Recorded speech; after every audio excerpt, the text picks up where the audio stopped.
रत्नागिरी सिंधुदुर्ग लोकसभा मतदारसंघावरून महायुतीमध्ये तिढा निर्माण झालाय। शिवसेनेच्या पारंपरिक जागेवर भाजपने दावा ठोकल्यामुळे पेच निर्माण झालेला आहे। पाहूयात।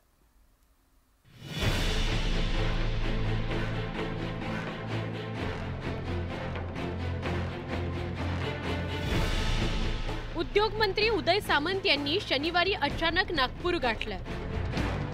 लोकसभा निवडणुकीच्या धामधुमीत त्यांनी उपमुख्यमंत्री देवेंद्र फडणवीसांची भेट घेतली। या दोन्ही नेत्यांमध्ये सुमारे तासभर चर्चा झाली। कोकणातील लोकसभेच्या जागेवरून महायुतीत जोरदार रस्सीखेच सुरू आहे। युतीच्या जागा वाटपात हा मतदारसंघ शिवसेनेच्या वाट्याला असला तरी आता महायुतीत भाजपने रत्नागिरी सिंधुदुर्ग लोकसभेच्या जागेवर दावा ठोकला आणि त्यामुळेच या मतदारसंघाचा तिढा निर्माण झाल्याची राजकीय वर्तुळात चर्चा आहे।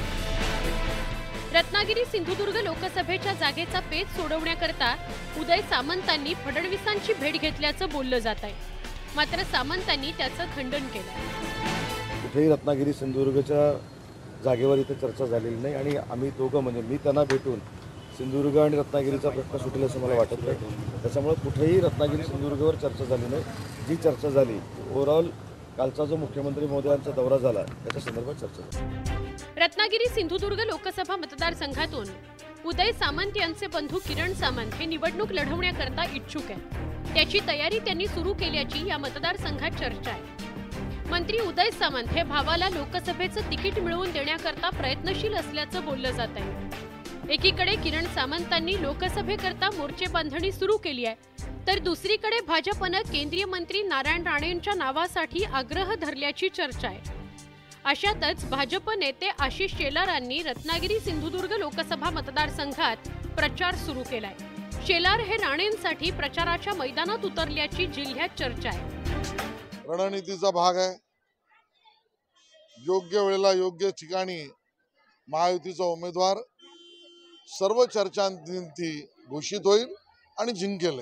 आशिषजी काल माझ्या सोबत होते। महायुतीचा प्रचार ते करतायत। आम्ही देखील महायुतीचा प्रचार करतोय। असा वैयक्तिक कोणाचाही प्रचार सुरू झालेला नाही। रत्नागिरी सिंधुदुर्ग जागा ही अजून कोणालाही फायनल झालेली नाही। नेते मंडळींच्या चर्चेनंतर रत्नागिरी आणि सिंधुदुर्ग जागा ही महायुतीच्याच उमेदवाराला मिळणार आहे। रत्नागिरी सिंधुदुर्ग लोकसभा मतदारसंघाचा तिढा चांगला चिघळलाय। शिवसेनेचे किरण सामंत हे लोकसभा लढवण्यास आग्रही आहेत। नुकतंच किरण सामंत यांनी उपमुख्यमंत्री अजित पवारांच्या जुन्या भाषणाचा व्हिडिओ व्हॉट्सअप स्टेटसवर ठेवला होता। जर मिठाचा खडा पडला तर आमदारकीच्या वेळेला मी कुणाच्या बापालाही ऐकणार नाही, अशा आशयाचा तो व्हिडिओ होता।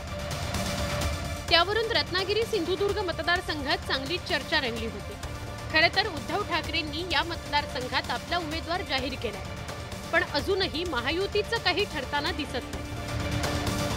भाजप आणि शिंदेची शिवसेना अशा दोन्ही पक्षांनी ही जागा प्रतिष्ठेची केली, त्यामुळे उमेदवारी जाहीर करताना महायुतीच्या नेत्यांची कसोटी लागणार आहे।